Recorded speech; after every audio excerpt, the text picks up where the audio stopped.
ฝนไม่เอาถังเอาอะไรไม่เอาน้ำหรอจ้าเขาไม่เอาบอก เขาไม่เอาบอกให้ฝ ย่าน ดู มา น้ำคือทั่วบ้านย่าหรือเปล่า แต่เมื่อไหรเข้ามาบ้านแล้วนี่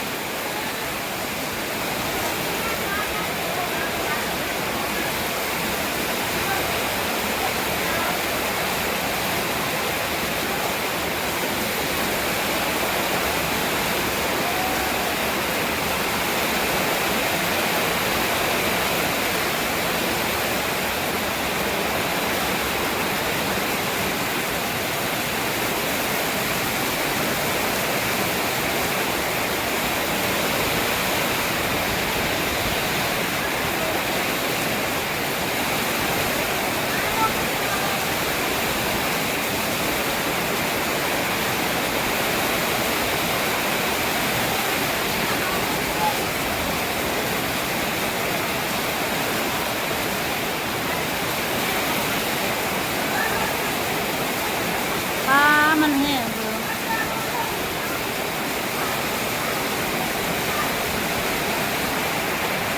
แรงจริงๆFC ฟ้าพายุถ้าบ้านไม่ใหญ่เนี่ยโอ้ย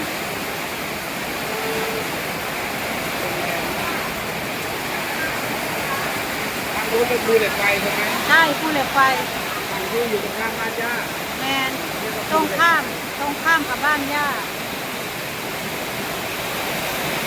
เป็นภูเหล็กไฟแต่ตอนนี้มองไม่เห็นอะไรแล้วมีแต่น้ำฝน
ช่ไหม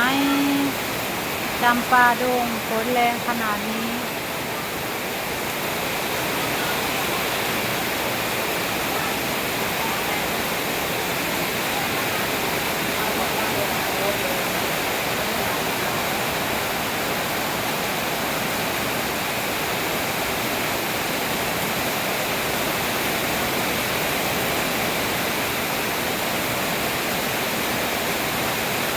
ไปบุญ